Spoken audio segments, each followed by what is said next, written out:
Ao anoitecer do dia 25 de novembro de 1929, após breve passagem por Nossa Senhora das Dores, Sergipe, Lampião, acompanhado de 17 cangaceiros, tomou emprestado 4 automóveis e rumou para a capela, distante cerca de 3 léguas. Lampião viajou na fubica do comerciante e industrial Otacílio Menezes, dirigida pelo próprio Otacílio. No caminho foram conversando amigavelmente como velhos conhecidos. No banco traseiro iam Ezequiel e Virgínio sempre atentos. Já chegando à capela, num sítio denominado Sobradinho de Seu Xixil, Lampião mandou parar o automóvel e enviou Otacílio à cidade para avisar ao intendente que queria conversar com ele. O intendente Antão Correia de Andrade recebeu o recado por volta das 7 horas da noite. Consultou o delegado para saber se era possível resistir. O delegado foi claro.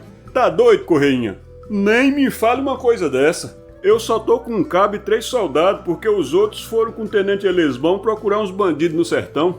Além disso, esse soldado só sabe brigar. Só serve pra prender e dar piso em cabra safado. Tá bem, concordou o intendente. Já que não tem como deixar de atender o pedido do homem, eu vou buscá-lo. Dê ordem para que o soldado não se meta. Nem foi preciso dar a ordem porque nessa altura o destacamento já tinha dado no pé.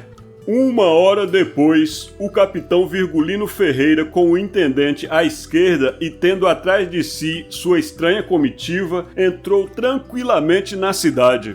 Por onde passava, acenava para o povo, assegurando que não iria fazer mal a ninguém.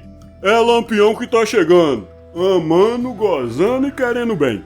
Na esquina do padre, onde ficava a casa paroquial, os cangaceiros dividiram-se em 2 grupos. Uns foram com Arvoredo montaguarda no posto do telefone na rua Pé de Banco, e os outros acompanharam Lampião, que pediu ao intendente para levá-lo à agência do telégrafo. Como o telegrafista tinha ido ao cinema, Lampião deixou um cabra vigiando a agência e foi procurar o operador do telégrafo no Cine Teatro Capela. Naquela época, os filmes eram mudos, e por isso durante a exibição alguns músicos tocavam modinhas para entreter a assistência. Em Capela, a orquestra era um piano, uma rabeca e uma sanfona. Ouvia-se a valsa Abismo de Rosas. Quando os cangaceiros entraram no cinema, houve um reboliço medonho. Os músicos pararam de tocar, as luzes acenderam-se. Interrompeu-se a projeção do filme. O cangaceiro Virgínio, vulgo moderno, cunhado de Lampião, mandou que todos ficassem quietos, avisando que ninguém podia sair. Algumas pessoas conseguiram escapulir, entre elas o juiz Dr. Otávio Teles de Almeida, que esgueirando-se de 4 pés entre as cadeiras, alcançou uma portinhola que havia por detrás da tela, pulou o muro do cinema e foi se esconder no convento das freiras. Depois que foi localizado o telegrafista, Lampião mandou que apagassem as luzes e continuassem a passar a fita. O filme era O Anjo das Ruas. Lampião não viu graça nenhuma naquilo e saiu do cinema. Preferia tratar de negócios. Lá fora, chamou o moderno e mandou que fosse procurar o delegado de polícia e perguntou ao telegrafista. Como é seu nome, cabrinha? Meu nome é Zósimo Lima, respondeu o rapaz. Quero falar umas coisas com você, Zósimo. Conversa de homem pra homem. Vem cá. Afastou-se para o lado e por algum tempo conversou a sós com o telegrafista. Zósimo Lima nunca revelou o que Lampião queria. Apenas contava que Lampião lhe recomendou que não desse notícia dele. Essa explicação não convence, pois se fosse para isso, não precisava falar reservadamente. É provável que Lampião tenha pedido a Zósimo a relação dos homens ricos de Capela. Daí a pouco, Moderno retornou com o delegado Major Pedro Rocha, um homem de mais de 80 anos, remanescente da Guarda Nacional. Estava um pouco trêmulo, mas esforçava-se para se manter ativo. Lampião respeitosamente apertou a mão dele, tranquilizando-o. Fique sem sombroso, colega. Não vai ter alteração. O respeitável major engoliu em seco, nunca lhe passara pela cabeça ser colega de um cangaceiro. Lampião chamou o intendente. Seu Antão, tô sabendo que o senhor é irmão do chefe de polícia de Sergipe. O intendente confirmou. É verdade, capitão. Sou irmão do chefe de polícia estadual, Dr. Eribaldo Dantas Vieira. Será que posso falar com ele no telefone? Se o senhor quer, concordou o intendente. Foram ao posto telefônico que continuava sob a vigilância de Arvoredo. Lampião não conseguiu telefonar para o chefe de polícia porque a ligação para Aracaju dependia de conexões com postos telefônicos de outras cidades, que àquela hora já tinham encerrado os trabalhos. Mesmo assim, Lampião deu 50 mil réis de gorjeta à telefonista Dona Emília Souza e fez um pedido. Me faça um favor, moça. Amanhã, telefone pro Dr. Eribaldo Vieira e diga que eu não tenho nada contra ele. Queria falar com ele só pra dizer que me trate bem, como eu tô tratando o irmão dele. Sabendo que estava para chegar um trem procedente da capital, Lampião foi à estação ferroviária na Rua São Pedro aguardar a chegada do comboio. Por precaução, levou também o intendente, o delegado e o telegrafista. Não custou muito ouvir-se o apito da locomotiva, quando o trem parou, soltando uma fumaça espessa que enegreceu tudo. Alguns passageiros começaram a descer, sendo imediatamente abordados pelos cangaceiros. Outros, percebendo o que estava acontecendo, entraram em desespero e começaram a pular pelas janelas do outro lado da plataforma, num desvario indescritível. Um dos que desembarcaram normalmente era um soldado chamado Gilberto Santos. Lampião segurou-o pela túnica, arrebatou-lhe o fuzil e perguntou: Macaco, você é de onde? Baiano ou sergipano? Sou de Aracaju, respondeu o soldado tremendo. Tu é de sorte, vice. Se tu fosse da polícia da Bahia, eu ia tirar o teu couro agora mesmo. Cê não ia dar um pio. Examinou o fuzil do soldado com ares de entendido, tirou as balas e devolveu-lhe a arma, dizendo: Homem, esse fuzil seu é mais velho do que a lua. Andar com isso aí é o mesmo que andar com um cacete. Vá-se embora. O soldado ia saindo quando o Lampião o chamou de volta. Você assim com essa farda pode se encontrar com meus meninos e vão querer lhe fazer alguma brincadeira. Chamou um cangaceiro e ordenou: Acompanhe esse macaco até o quartel. Os cangaceiros tinham prendido o chefe da estação. Virgulino ordenou-lhes que fosse entregue a renda. Conforme fazia nas localidades por onde andava, o capitão avisou ao intendente que ele devia conseguir alguma contribuição dos homens ricos da cidade. Pediu inicialmente 20 contos de réis. Em face das ponderações do intendente, que explicou estar a região atravessando 3 anos de seca, sendo difícil juntar tanto dinheiro, Lampião reduziu a exigência para 6 contos, dizendo que sabia o que representavam as secas, pois era filho do sertão de Pernambuco. O próprio delegado de polícia, Pedro Rocha, foi encarregado de fazer a coleta entre os moradores de maiores posses. Quando o delegado chegou com o dinheiro arrecadado, só conseguira 5 contos. Lampião mandou que fosse entregue a Moderno. O cangaceiro contou as notas por alto e meteu o pacote no bornal.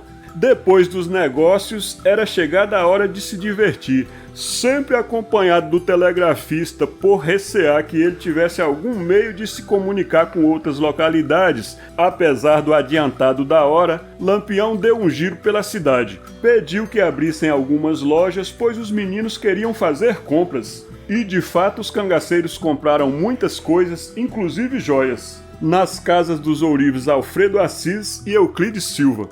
Na Casa Estela, estabelecimento comercial de Jackson Alves de Carvalho, na Praça do Mercado, Lampião viu uma capa de chuva de gabardina e um parabelo. O parabelo era de uso pessoal do comerciante, a capa de borracha também. O avô de Jackson criara um rapaz que se tornou suboficial da Marinha e a capa era um presente que Jackson recebera do tio. Lampião disse que ia levar a capa e o parabelo. Perguntou quanto devia. Nada não, capitão. Não, senhor, seu Jaque. Contrapôs o cangaceiro. A um homem de sua marca não se dá prejuízo. Meteu a mão no bolso e tirou 500 mil réis. Tô lhe pagando. O comerciante, em agradecimento, presenteou o cangaceiro com um livrinho intitulado Vida de Jesus, da escritora adventista norte-americana Ellen Wright, apondo na folha de rosto a seguinte dedicatória: Ao intrépido forasteiro capitão Virgulino Ferreira da Silva, vulgo Lampião, com um abraço de Jackson Alves de Carvalho. Capela, 25 de novembro de 1929. Noutra loja, Lampião comprou uma lanterna de pilhas. Pagou sem pechinchar. Do mesmo modo que acontecera em Carira e Poço Redondo, passado o susto inicial, aos poucos foi se espalhando a notícia de que não havia perigo, Lampião não ofendia ninguém. Então muita gente foi chegando para ver de perto o rei do cangaço. Por onde Lampião e seus cabras passavam, eram acompanhados por muitos moradores da cidade. Custava acreditar que aqueles eram os tão temidos cangaceiros de tantas histórias tenebrosas que corriam de boca em boca nos sertões. Na parede do salão de sinuca de Manuel Pestinha, na Praça do Mercado, Lampião escreveu com bastonete de giz de marcar os pontos do jogo um bilhete mal criado para qualquer oficial de polícia que por ali passasse. Até o vigário de Capela, o cônego José de Mota Cabral, conhecido como Padre Juca, veio falar com Lampião. Alguns cangaceiros pediram-lhe a bênção. O padre aconselhou-os a deixar a vida do crime. Lampião pediu ao telegrafista para levá-lo a uma pensão, pois os meninos estavam com fome. O telegrafista levou-o à pensão comercial de Dona Irineia, uma senhora gorda, baixa, conversadeira. Enquanto preparava a comida, Dona Irineia não calava a boca. Olha, seu capitão, eu tenho galinha, frango, porco, carne de porco, galinha, frango, porco. Lampião impacientou-se. Minha senhora, se acalme. Desse jeito vai até passar minha fome. Foi o telegrafista quem provou a comida antes que o grupo se servisse, pois Lampião receava que pusessem veneno nos alimentos. Não satisfeito com essa precaução, o cangaceiro mergulhou uma colher de prata na comida, meio que considerava seguro para detectar a presença de veneno. Depois do jantar, os cangaceiros passaram perfume no corpo e foram passear de automóvel. Por volta da meia-noite, dirigiram-se para o cabaré, que chamavam de Distrito, na Rua Coelho Campos, e ali foram se revezando. Enquanto uns montavam guarda, os outros se divertiam com as mulheres. Lampião levou para o quarto uma mulata chamada Enedina. Ela quis ajudá-lo a despir-se, mas Lampião disse: "Não pegue em nada." O cangaceiro encostou o fuzil na parede e logo estava pronto para a função. De roupa e tudo, não tirou nem as alpercatas. Durante o procedimento, Moderno ficou na esquina a uns 10 metros e Arvoredo foi vigiar o fundo da casa. Enedina gostou do chamego e perguntou: "O senhor tem mulher?" "Não", respondeu Virgulino. "Homem que vive nessa vida não pode ter pensão." Enedina ficou rica, ganhou 70 mil réis. Às 3 horas da madrugada, Lampião soprou o apito para reunir o grupo. Os cangaceiros entraram nos automóveis que tinham sido requisitados em Dores. Lampião apertou a mão do intendente, acenou para o delegado e os demais e disse: "Adeus, não aperto a mão de todos para não gastar." Satisfeito com o próprio gracejo, entrou no carro. O intendente não acreditava que estivesse livre do problema. Na fazenda Pedras, Lampião mandou parar os veículos. Despediu-se de Otacílio. "Vamos ficar aqui, seu Otacílio. Tô indo pra aqui da Ban. Até mais ver. E muito obrigado." Quando os automóveis se foram, o bando tomou o rumo de Canhoba. No dia seguinte, o chefe de polícia de Sergipe fez seguir para a Capela em trem especial um contingente de 50 praças sob o comando do coronel Severino Gonçalves.